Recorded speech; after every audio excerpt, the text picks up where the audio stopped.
Good afternoon. Today we have a webinar focusing on the Commonwealth of Pennsylvania's State Hazard Mitigation Plan for 2018. Today we have Thomas Hughes and Sarah Bowen. Thomas Hughes is a Pennsylvania State Hazard Mitigation Officer and has worked for PEMA since 1996. He supervises a team of professionals to plan, administer grants, and implement mitigation projects. During disasters, he assists in the establishment of the Joint Field Office and serves as the hazard mitigation expert on the JFO management team. Mr. Hughes has a BA from Lycoming College and is a certified emergency manager. Mr. Hughes also serves in the U.S. Air Force Reserve. Sarah Bowen has 17 years of experience concentrating on disaster mitigation, preparedness, response, and recovery planning. She is the project manager for the development of the 2018 State Enhanced Hazard Mitigation Plan for the Pennsylvania Emergency Management Agency, PEMA. She has also worked on projects for clients including FEMA, the Philadelphia City Planning Commission, and the City of Pittsburgh. She holds an MS in Urban Planning from Columbia University. She is certified with the American Institute of Certified Planners, New Jersey Professional Planners, and is a certified floodplain manager. And today I'll be handing the webinar over to Thomas and Sarah. Yes, good afternoon, everybody. I had to take my phone off of mute. Hey, just a little bit more about the Pennsylvania Emergency Management Agency and where I reside in the Bureau of Recovery and Mitigation. When we have a disaster, they mentioned the JFO, the Joint Field Office. If we receive a presidential declaration, and as of magnitude that we open up a Joint Field Office, we deal with many partners. And so I don't know if any of you were involved in the 2011 flooding, Irene, Lee, and then in 2012 Superstorm Sandy, with some of the housing issues that we encountered. In our bureau, we have the Individual Assistance Officer, the Public Assistance Officer, and the State Hazard Mitigation Officer, myself. We deal a lot with mitigation projects statewide. During Irene and Lee, we had 170 acquisition and demolition projects going on where we acquired homes in the floodplain and the special flood hazard areas as the FEMA identifies it. We also ran into some issues that in the northern tier where we got hit pretty hard in Wyoming and those areas that housing was very limited. And so we've done our state hazard mitigation plan that's required to receive FEMA dollars, be it public assistance or hazard mitigation. Our first plan was done in 2007, and then 2010, 2013, and now we're due for our plan in 2018. So, you know, I mentioned to Sarah, Michael Baker was our contractor that we contracted with, and they have done our last two plans. And also in the advent of the National Disaster Recovery Framework, we're looking at a state recovery plan as well. So housing is very important, especially when in the northern tier we're affected by Marcellus Shale. You know, finding rentals, finding home replacements, trying to relocate people. You guys, you are the folks that we need to partner with. So I looked at your mission here, and you promote common sense solutions to balance Pennsylvania's housing market and increase the supply of safe, decent homes for low-income people. Well, you know, we just now took on a project with out of HUD money through our sister agency, Department of Community and Economic Development. Many of you may not be aware, but some of you in this area are, with the Community Development Block Grant Disaster Recovery funds that we received from Irene Lee, that we are actually working on a $5 million project here in the city of Harrisburg, but we're also matching that with federal dollars from FEMA under their non-disaster grant, the Pre-Disaster Mitigation Grant, and the CDBG DR.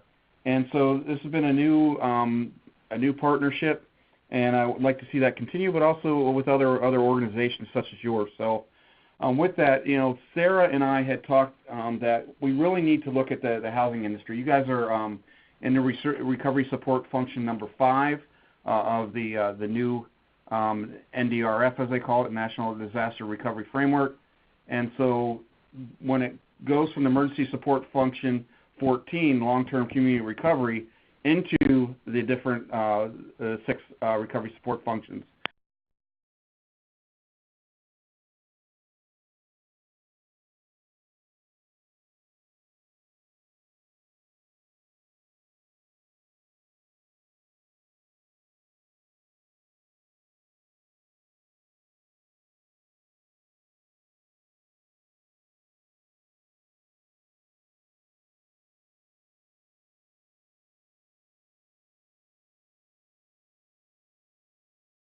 But we have a few things that we want to accomplish for the day.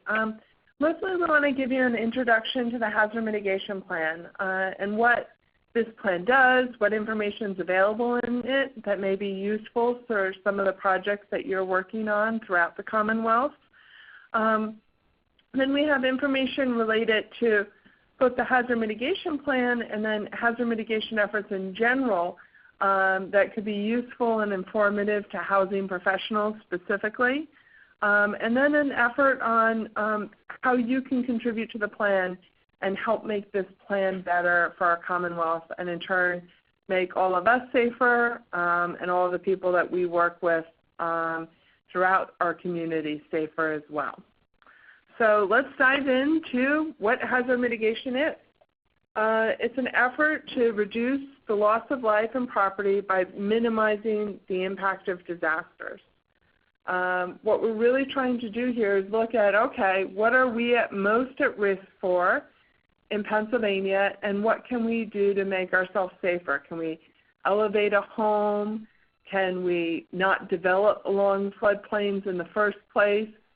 Do we have landslide-prone areas? What's the safe way to build or not build in those areas?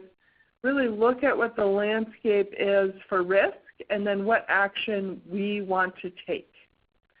The Hazard Mitigation Plan serves as the foundation of our kind of long-term strategy throughout the Commonwealth to be able to mitigate disasters. We want to have this Hazard Mitigation Plan because planning together, coordinating together, talking about issues, hearing what some of your challenges are that might be able to be addressed through this particular planning process is important. Hearing what you already have taken care of, knowing that you can do outreach to a ton of different vulnerable groups that may be impacted by an evacuation, knowing that we can send you email blasts to get information out there about grants and different information. That's the type of collaboration we want to work on, and the first step is really talking to each other, learning more about what we're doing and how we can help each other.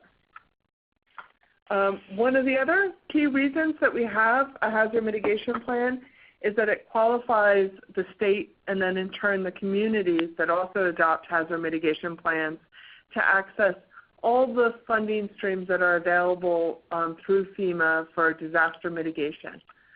So there's disaster assistance, there's mitigation grants, there's different opportunities to help communities both before and after a disaster. And by having this plan, we're eligible for all of them.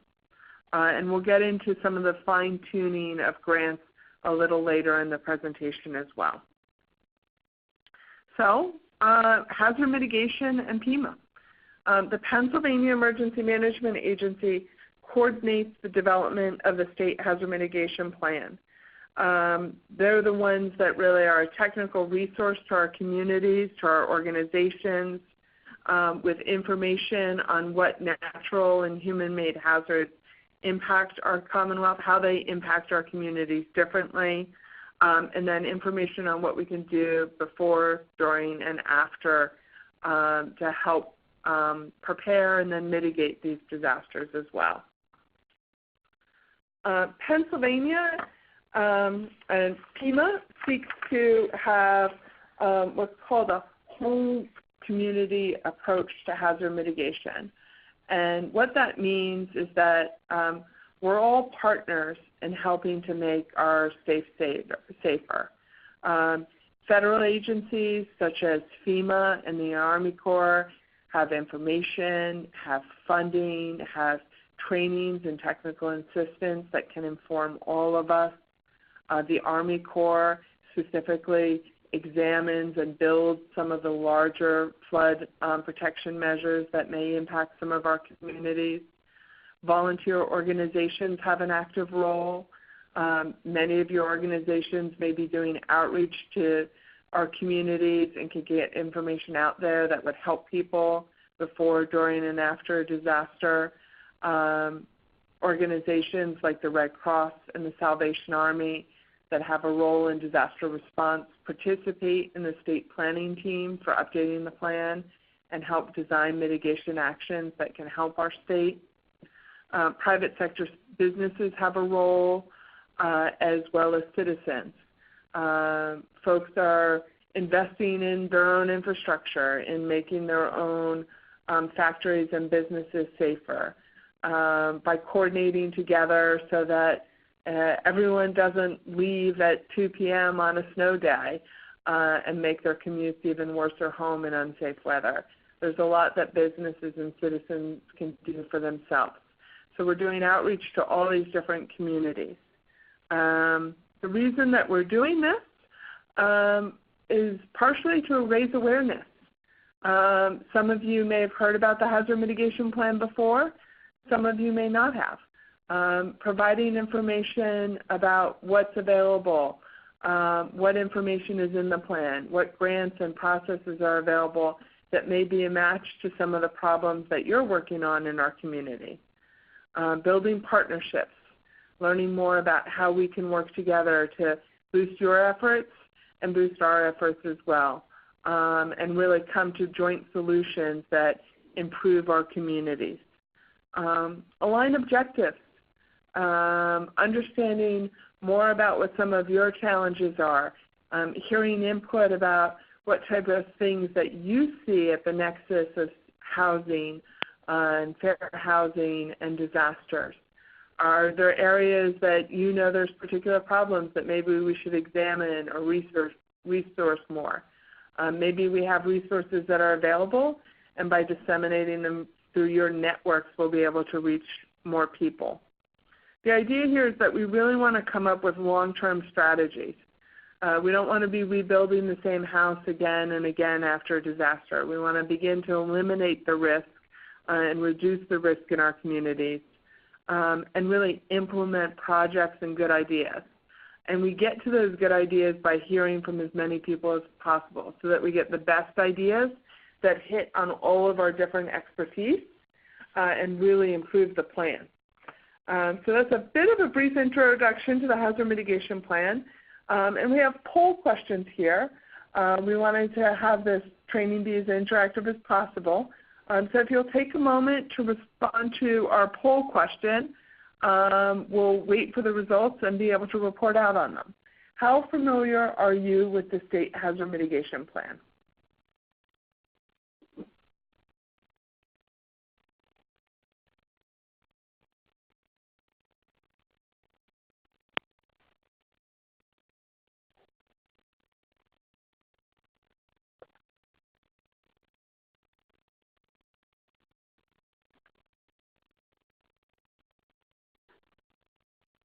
Great. That's a lot. That's really impressive to see that 83% of you have generally know what the plan is. And we've got some more information so that we can share a bit more of what the content in the plan is, and if you're looking for information, where you can find it. So the State Hazard Mitigation Plan was last adopted in 2013. This is an ongoing process. So the plan is reviewed annually, and there's also numerous efforts going on throughout the Commonwealth that help implement some of the ideas in the plan. We're working on the required 5-year update to the plan so that we'll have a new hazard mitigation plan by October 2018. Hazard mitigation plan shouldn't stick to these 5-year planning intervals. It's a cycle where we're constantly working on, what's going on, what might have changed in hazards, what strategies are working, what strategies are not working, where do we have good examples that we could share so that, a great sheltering project at East Stroudsburg University can be, mimicked in other areas of the Commonwealth, so that there's good information out there that we can boost and learn from. So as we work on the planning cycle, we're kind of looking at analysis, seeing what that new information is, taking a look at bigger global impacts of, say, climate change, how they impact our Commonwealth, gathering the new experiences that we've had from implementing mitigation projects. Like, hey, this was great and very cost effective, or this one was cumbersome and we ended up having homeowners back out of the program because it took so long, learning more about what's working and then how we can help make it work better. And then finally working towards adopting and implementing the plan. So we're working right now towards the director of PEMA adopting the plan after we've had a chance for stakeholder and FEMA review in October of this year. So one of the things that the plan really dives into is analyzing hazards. There are 26 different natural and human-made hazards identified in the 2013 plan. And I would say that this is the most comprehensive description of hazards in the Commonwealth. We really dive into each of these hazards in a great level of detail. So if you were building or planning a housing complex in one of our communities, this would be a great resource either at the state or the county level to provide information about what risks you may want to design or build to be safer from.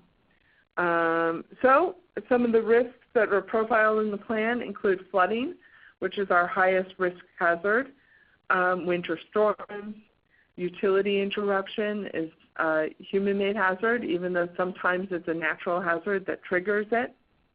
Hurricanes and tropical storms are one of our high hazards. And as some of you know, we've had particular problems with those lately coming up the coast and then moving inland and kind of stalling over the Susquehanna River Basin such that we have really heavy flooding, rain and flooding events in that area in recent years, for which there's been presidential disaster declarations. We cover dam failure, nuclear incidents, transportation accidents, wildfire, looking at what mitigation techniques are appropriate in some of the more forested areas of the Commonwealth. Environmental hazards is really a dense section of the plan. In this update, we'll be actually separating it out into separate chapters. But in this section, we tackle conventional oil and gas wells that have been in the Commonwealth for, I don't know, I'm going to say well over a century. And then unconventional wells, such as Marcellus Shale and the impacts of those. One of the topics that we'll be covering in the new plan is pipelines. And so looking at the accidents and the hazards related to the transportation of both conventional and unconventional, oil and fuel and gas. And then in extreme temperature, we tackle the impact of both extreme cold and extreme heat. And as we know, these are things that can impact our more vulnerable communities heavier due to the cost of heating or cooling in extreme temperatures, access to shelter and that type of thing, and then also health concerns of elderly populations or the young as well. So we've got our next question, which is, which natural hazards affect housing in Pennsylvania that are the most relevant to your organization? If you'll take a moment to fill in that poll, please.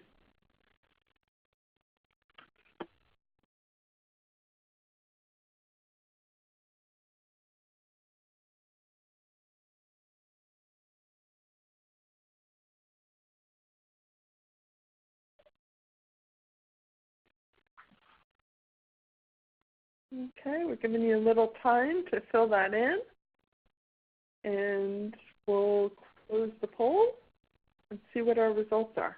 Okay, so not a big surprise in Pennsylvania. Flooding is our top hazard, and this comes up as the top concern really in all of our planning processes, and one of the things that we're looking to mitigate. Then followed by winter storms at 56%. Subsidence and extreme temperature are coming in at 37%, and landslides a little lower at 6%. So that's a pretty strong cross-section of some of the high to medium hazards in our plan. Okay, so we don't sit on our laurels and just replicate what we did in 2013. We're working on the 2018 update, and so we'll be changing some of the hazards that we're addressing in the plan. We'll be addressing new hazards for building and structure collapse.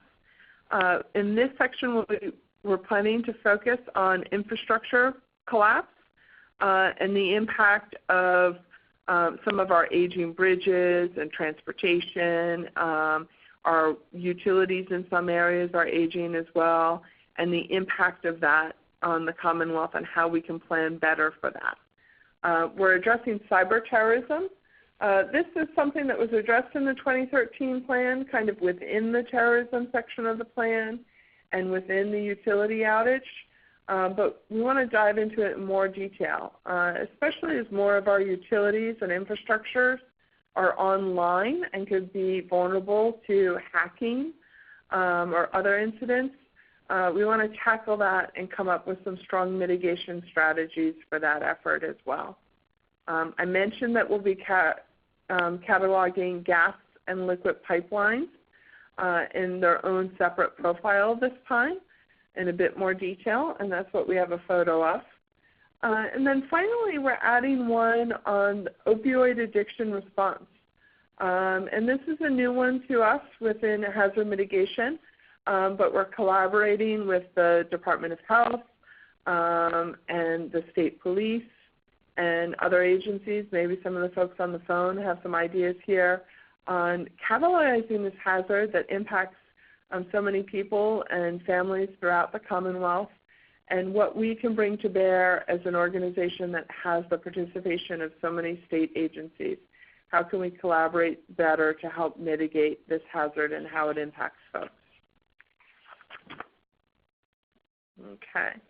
So if you go into a risk assessment of the plan, you're going to find a lot of information on each of these hazards. There's a description of the nature of the hazard, the past occurrences, the probability of future occurrence, and then we dive into a fair amount of detail on the vulnerability of Pennsylvania critical facilities and state-owned and leased buildings, and then also the relative vulnerability of Pennsylvania counties. So we know that landslide hazard is a higher risk in southwestern Pennsylvania than in the rest of the state. Where are we most likely to see hurricanes come inland and that type of thing. So the plan describes how we're different even though we're one Commonwealth. Here's a sample of some of the maps that you'd find in the plan. Here's one for floods that estimates the amount of loss that we could see in any given county during an extreme flood event. We do this because different people act on different information. So I may act knowing how high the floodwater is due to be in my community, but somebody else may act hearing that there could be, $100 million worth of damage in our community. And so we have dollar values when we can. We have locational risk. We kind of try to add as much information in there as possible so that people that hear and receive information in different ways are cued to take action and to mitigate. Here's an example of landslides, which I just mentioned, really have a higher risk in southwestern Pennsylvania. So you'll find maps in the plan at the state level, and we have something important in Pennsylvania that's simple but effective in that all the plans in Pennsylvania for hazard mitigation follow the same outline.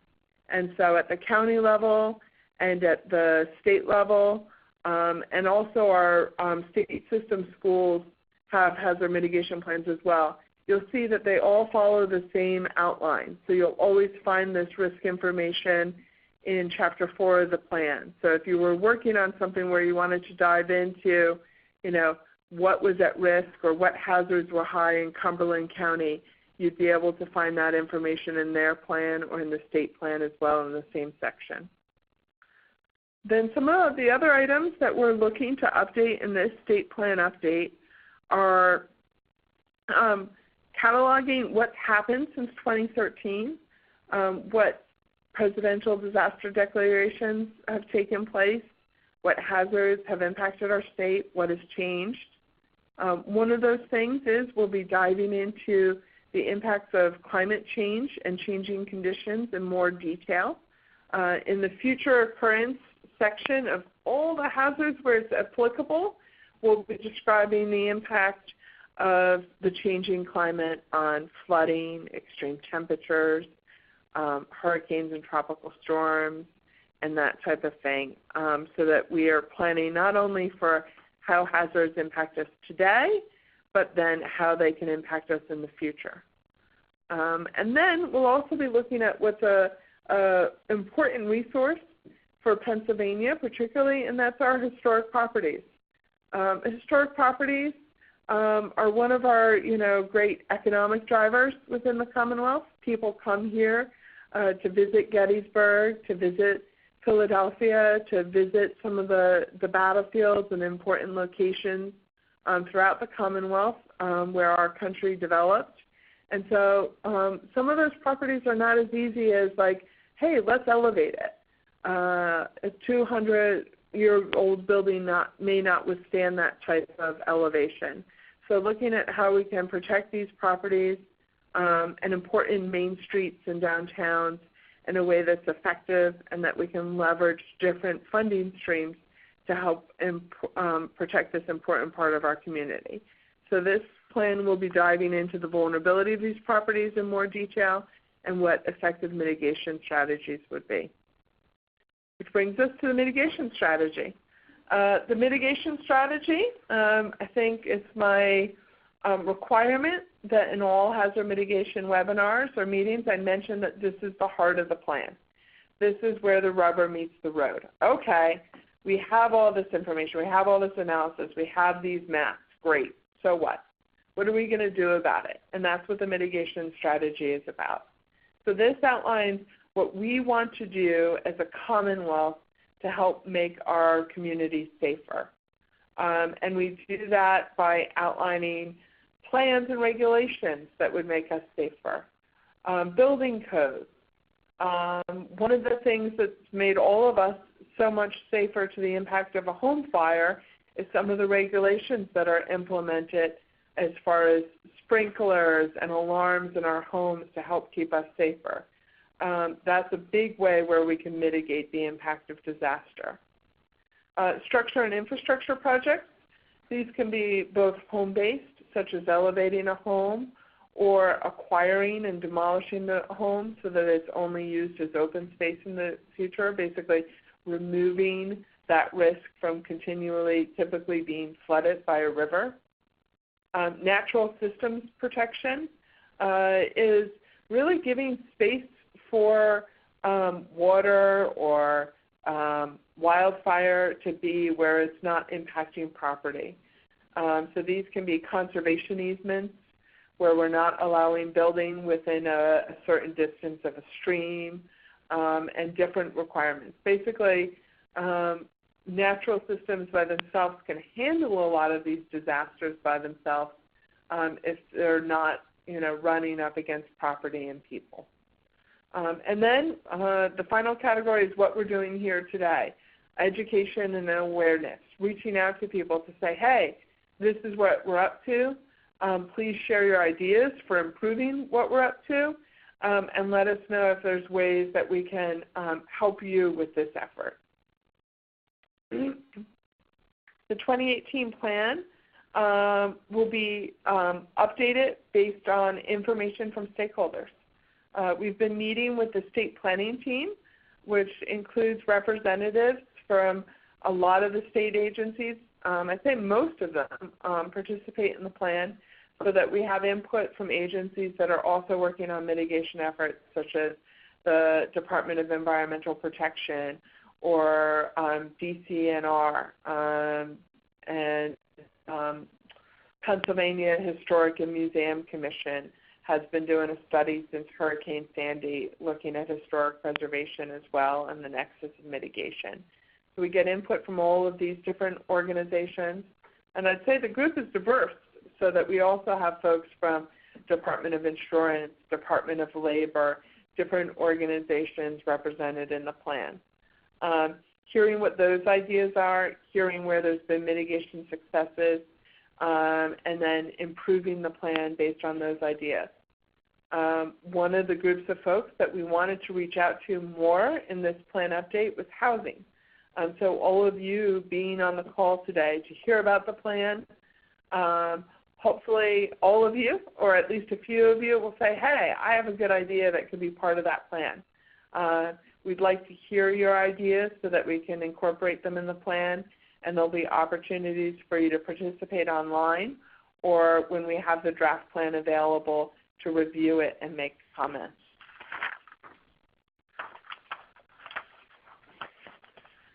We wanted to highlight a couple of areas where, affordable housing and hazard mitigation, where there's a nexus between the two. It's an important topic to think about because some of the folks that are living in the most vulnerable housing to disasters could use help to prepare both before, during, and after disaster. People that are living in vulnerable areas or that don't have access to a car or maybe do not speak English fluently might not be able to hear some of the information that we need to get out there. So they may have more challenges with evacuating or following directions to shelter in place. And then also we want to be able to make sure that we're reaching out into all communities to be able to provide information on assistance and what opportunities are available to folks, because it can be challenging to, say, wait for a grant or to recover without, family or other resources to support you. Recovery from a disaster, being impacted by a disaster, is challenging for anyone. So hearing what some of the issues and challenges that you have within your industry are is helpful for us as we reach out to people and improve the plan and make sure that we have mitigation strategies that help everyone. Maybe there's outreach efforts that you already have ongoing that we can build on and capitalize on. And one of the things we're going to touch on in the next section is, the opportunity with housing to have access to insurance versus access to disaster assistance. And as we're working with folks, a disaster is expensive to everyone, but vulnerable populations may not have access to as many opportunities of other people. So informing folks about the National Flood Insurance Program and different opportunities out there is important. So that's what we're going to dive into in the next section, is the National Flood Insurance Program. And before we do, we have another question for you, and that is, how familiar are you with the National Flood Insurance Program?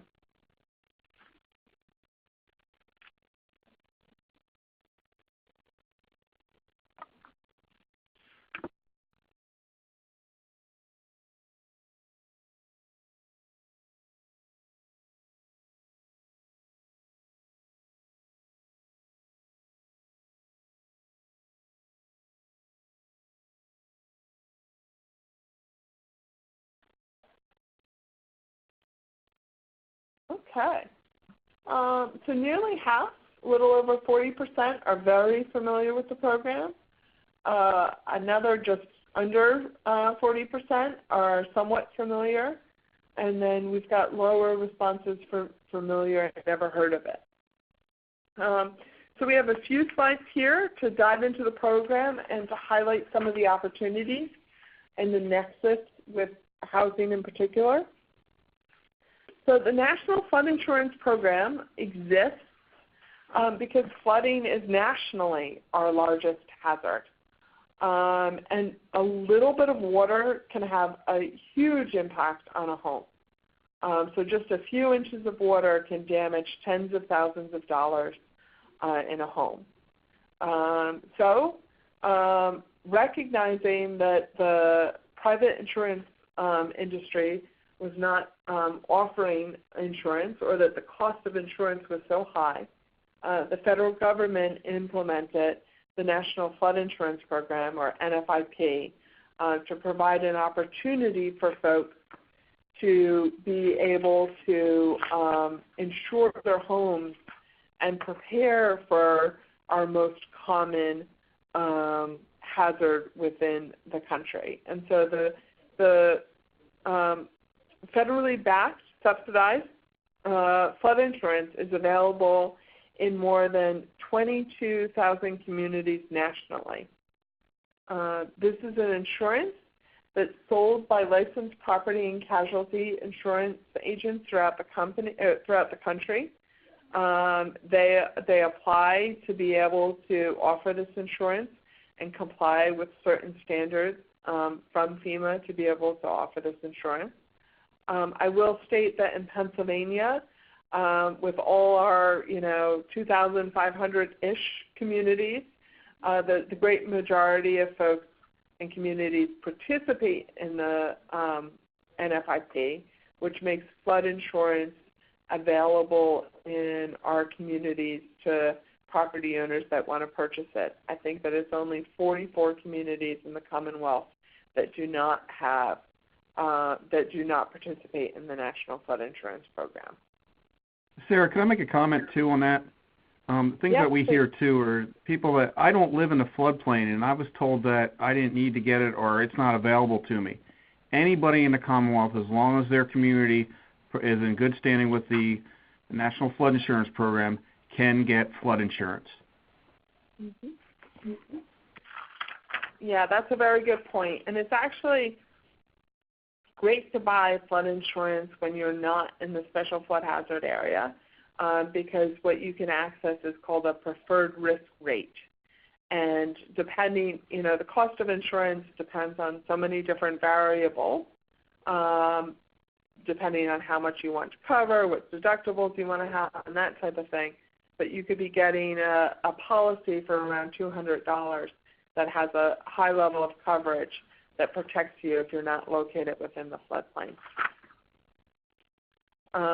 It's available in order to cover both the building or personal property, the contents. Over the past 5 years, the national average paid for an insurance claim was $34,000. So you can see that can have a really high impact on somebody's ability to be able to recover from a disaster. Also, by participating in the NFIP, folks have access to what's called the increased cost of compliance, and that allows if folks that are rebuilding after a disaster not to just rebuild back as is, but to elevate and improve and rebuild back to the best standards of today, and that gives them an extra $30,000 to be able to do that. We wanted to touch on the idea and the nexus between disaster assistance versus flood insurance. And pretty much across the board, folks that decide to access flood insurance are able to access, it's a better deal and it works out better for folks than disaster assistance. Disaster assistance is meant to help with critical expenses that cannot be covered in another way. So if insurance is covering different things, then you wouldn't necessarily get disaster assistance for the same thing. It's a help, and it does not make somebody whole. It does not restore the damaged property to the condition it necessarily was before the disaster.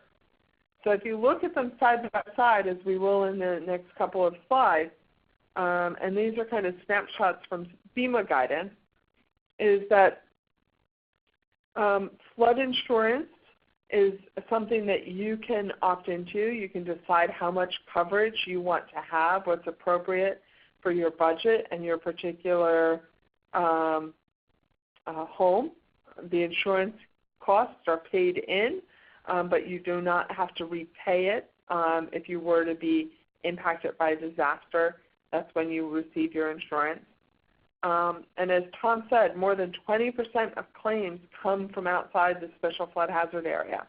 So when we're talking to folks about housing and what keeps people in housing and safe, insurance is one of the biggest mitigation tools out there, which is why we're spending a little bit of time talking on it today. Meanwhile, disaster assistance is not always available. It's only available after a presidential disaster declaration. And after a presidential disaster declaration, sometimes this is the type of assistance that is approved and sometimes it's not. So it's not even always available after a disaster declaration. And often it comes in the form of loans instead of insurance payments. And so that's something that needs to be repaid. Flood insurance will reimburse you for building losses up to $250,000 for residential and $500,000 for business, and contents coverage up to $100,000 for residential. Meanwhile, the typical disaster assistance would be around $4,000. The average cost of a flood insurance policy is around $600. But as I said, if you're outside the special flood hazard area, you've really got an excellent deal to protect you at maybe over just around $200,000. 200. 200. Oh, sorry, $200. I was looking at the next box, which is $50,000. For an SBA loan would be a payment of $240 a month annually and paying that back at 4% interest. So the loans are, can be a strong option for folks as well because they are provided at lower interest rates. So different tools and information that's out there in our toolbox. But if we're speaking and doing outreach to residential properties in general, the payment for the NFIP can be a really important protection mechanism for folks. We wanted to dive into a bit about the funding that's out there for mitigation. There's a category of grants that the Hazard Mitigation Plan makes counties and the communities that adopt the plan and the state eligible for that help mitigate. The first one is pre-disaster mitigation. This is a competitive grant program that's offered annually, and just like its title, it's efforts to mitigate before a disaster. Then we want to zoom in specifically on homes that are vulnerable to flooding. And on an annual basis, this is another grant program that's available for buildings that are insured under the National Flood Insurance Program so that hopefully we can reduce the risk for flood-prone properties. Then the thing that would keep Tom and some of his colleagues at PEMA particularly busy in that joint field office after a disaster is the Hazard Mitigation Grant Program. And this is a significant amount of funding that becomes available after a presidential disaster declaration to be able to fund mitigation projects throughout the Commonwealth. And one thing that we'll say is that post-disaster situations is busy. There's no two ways about it. There's a lot that a community needs to do to recover. There's a lot that the county and the state needs to do to recover. So if it's possible to identify mitigation actions in a pre-disaster situation, that's helpful so that we're lined up and we're looking ahead and saying, hey, we know it floods a lot along, the Susquehanna in this particular community. These homes tend to flood all the time. Let's get them in the hazard mitigation plan so that if there is a large sum of money in the future through the hazard mitigation grant program, we're lined up. We know that these are the top 10 homes we want to mitigate in our community, and these are the top 2 out of that 10, so that as a community or a nonprofit or any type of organization working with folks, you can kind of hit the ground running with the ideas of what could be mitigated and improved in a post-disaster situation. Hazard mitigation assistance grants are not directly to the individual or property or business owner level. They're done through local governments. So you'd be applying through the municipality for these hazard mitigation assistance grants. If you have ideas out there, if you know of a particularly vulnerable area or a group of folks that have had challenges with flooding on a nuisance basis or after a large disaster, reaching out to community planning, emergency management, and hazard mitigation officials at the local level or county level can be a good way to get some projects started. We wanted to identify some of the resources that are out there for folks to dive into these topics in more detail. We knew that we'd be able to provide a snapshot of both the State Hazard Mitigation Plan and then some mitigation efforts that are applicable for housing to folks today. But there's more information out there than could possibly fit into an hour presentation. So FEMA has a ton of this information. If you wanted to learn more about the grants, the web link is up there for the Hazard Mitigation Assistance Program. Tom Hughes is on the phone, so you wouldn't need to find your state hazard mitigation officer. But if you were working in other states, they're all available online, and you'd be able to reach out to them for assistance or ideas. There's a ton of information on how to plan, prepare for, and mitigate a disaster on FEMA's website. There's additional information available about flood risk and insurance on FloodSmart. And then finally, if you're really diving into building, there is a ton of information available from FEMA's Building Science Institute. They have information in there about, how you would build the joists to help elevate a structure.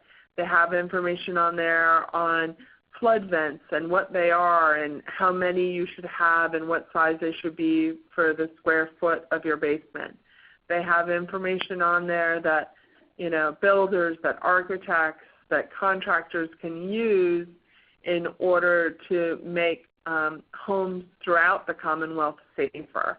And a lot of that research is out there for folks to build on.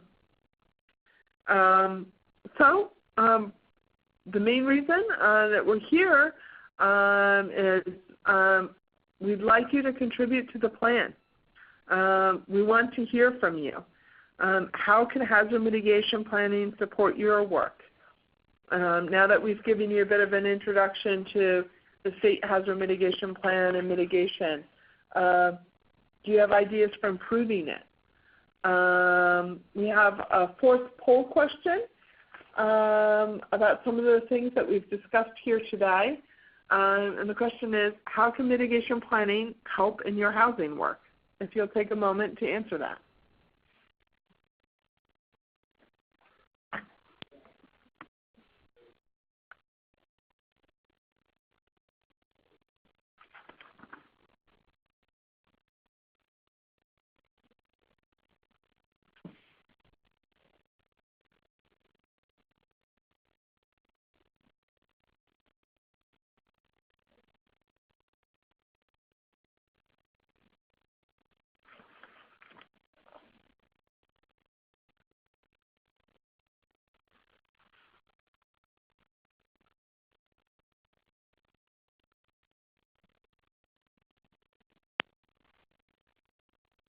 Okay. Pretty much all of the topics got some votes, which is nice to know.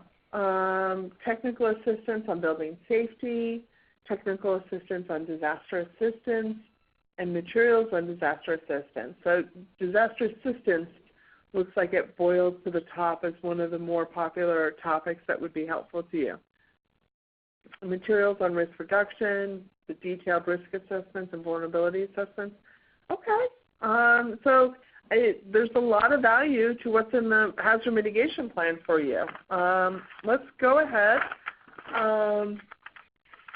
to share where you can get more of that information. So we would like to hear from you. If you have ideas and plans that can help us and can send them our way, that would be helpful. One way to do that is using our website. PAHMP has the whole plan listed up there. It has a variety of different mechanisms where you could dive into a chapter and see the existing chapter on landslides and comment on it. It has discussion boards where you could bring up questions or recommend, like, hey, I think you should reference this great housing plan in the hazard mitigation plan because it really informs, an aspect of vulnerability and that type of thing. So we'd love for you to visit our website and comment. On the last slide, we have our contact information. So if you're the type that prefer an email or a phone call, you can do that as well. We'd basically love to hear your ideas in whatever method they come to improve the plan. And then we have another question for you. If we were to do additional outreach to your community, what's the best way to reach you?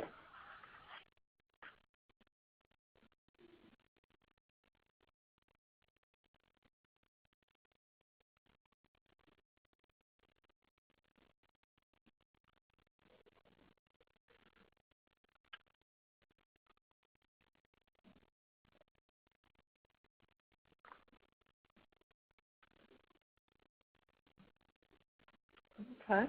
Well, thanks for your responses. Overwhelmingly, I would get a preference for webinars. And we do have some opportunities out there. We'll look for opportunities to write newsletter articles or be at conferences and that type of thing as well.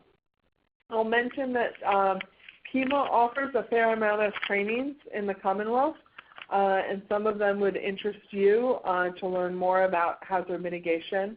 And we're also lucky to be very close to the Emergency Management Institute, which is just south of central Pennsylvania in Emmitsburg, Maryland. And they have a ton of trainings and opportunities if you wanted to dive into this topic in even additional detail. If we go to the next slide, we've got a bit of information about our next steps. So we're looking to have a draft plan ready by April of this year. We'll be having a meeting on April 18th in Harrisburg to review that plan.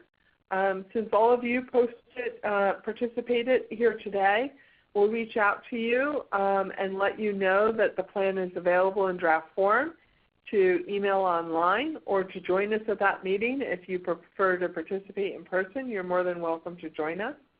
Then we're looking to submit the plan to FEMA in June of this year so that we have plenty of time to go back and forth with edits and ensure that we have a plan ready to adopt by the Director of PEMA before October of this year. I see that we have a couple of questions, and we wanted to open the floor now to questions. But we'll move ahead, even though we're on the question slide, to the next one that shows our contact information.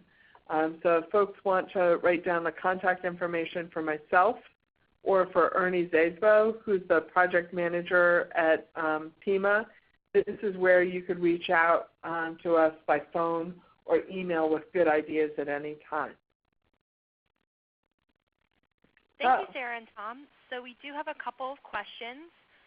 There's one from Mary Jane. She's a member of the Columbia Montour County Animal Response Team and a realtor whose territory lies along the Susquehanna, Luzerne, Columbia County, Montour counties. And she wanted you to talk a little bit about CART, Acts in Emergencies and Disasters, all volunteer functions under PEMA and county emergency. Okay, yeah. CART are county animal response teams, and they're particularly valuable volunteers in our community at the local, county, or state level in order to help people during a disaster. As many of us know, animals can be beloved members of our family, and that it can make it easier for folks to evacuate if they know that they have the ability to evacuate either, with some of their pets, or that their pets can be taken care of at a safe place while they start their recovery for the disaster and can be reunited with them. And then if you look at Pennsylvania and a lot of our, farms and larger animals as well, this is part of our economy. It's part of not just who's our family member, but folks' livelihood. And so animal response teams can help with addressing the needs of larger animals, sometimes after a disaster as well, such as horses, or providing, crates or different food that is available that might have been burned during the disaster, that type of thing, to make sure that, from the pet level to the larger level, that as we look at disasters impacting the Commonwealth, they help us respond to them. I'd say if there's any additional information that folks would want to learn about that, that if you Googled Pennsylvania animal response teams or county emergency response animal response teams, that you'd be able to find additional information on that and how to be engaged with the local one in your area to either refer folks to or to get information about volunteering or donating resources to them. Thank you. And Mary Jane wanted everyone to know that the governor had mandated that the state university system will be large-scale disaster sheltering for companion animals. She also had a question about she said only one state in the USA has more mileage of streams than PA. Do you know which one? I do not. I would have to Google that. Was that CONUS, or was that, or is she speaking to Alaska? You saying continental, or? We got our answer, Alaska. She said Alaska. Okay, so we get the continental. And there was a question from Lee about sinkholes and building structure collapses. Where do they come in the plan? There's a section of the plan on subsidence, and it dives into both subsidence and sinkholes. And it identifies the kind of geological conditions that are, that make this a more prone, where in the Commonwealth are more prone to these type of hazards. So it's identified, and then the mitigation efforts can be, from planning and regulation to homeowner disclosures when houses are sold. There can be information in local ordinances about building or, changing structures in those areas. And then it's also mentioned as kind of an overlapping hazard with mine drilling, because we have a lot of old and abandoned mines in Pennsylvania, and so that can be kind of an intersection of like a human-made hazard from our old mines that would be like a sinkhole or a collapse. Sarah, I want to comment on that too. Pennsylvania was very proactive in working with FEMA to, we actually have the first sinkhole project under the non-disaster grant program, and basically that was the city of Harrisburg. But we also did receive a grant approval for the Palmyra Borough. So we actually, with the legislature and the counties, state sister agencies, did pose that to FEMA, and we did receive the first sinkhole authorization using hazard mitigation funds. Great, and there's just a few more questions. Do you do presentations to the Board of Realtors? And that was from Mary Jane. We haven't, to my knowledge. I'd say that if Mary Jane has a contact or a recommendation, I think that we've reached out to them in the past to let them know that we have these meetings and that they exist, but I don't think we've done a webinar such as this to that organization. Tom, have you reached out directly to realtors before? I have not. Okay. So yeah, if anyone on this call has a recommendation, we'd love to set up another similar webinar. Great, and just the final question is, are homeless considered in this plan as well? They are generally, so they would be one of the groups that would be identified in the vulnerability subsections of the plan as a vulnerable population that could be particularly impacted by, say, extreme temperatures. And then a lot of where the rubber meets the road with that would be handled in a parallel planning process that would be emergency response planning. And so in a lot of city or county or emergency operations plans, they'll have information on, hey, once the temperatures reach X or Y, we're going to have to open additional comfort shelters or places for folks and really make sure that we get folks in a safe location during this particular weather. Great, thank you. Well, thank you, Tom and Sarah. It's a little bit after 1, so we'll be ending the webinar, and we thank you so much for presenting today, and we hope everybody has a great weekend. Great. Thanks so much for having us. It was thank you. Helpful to be able to share your ideas and questions. Thank you. Thank you.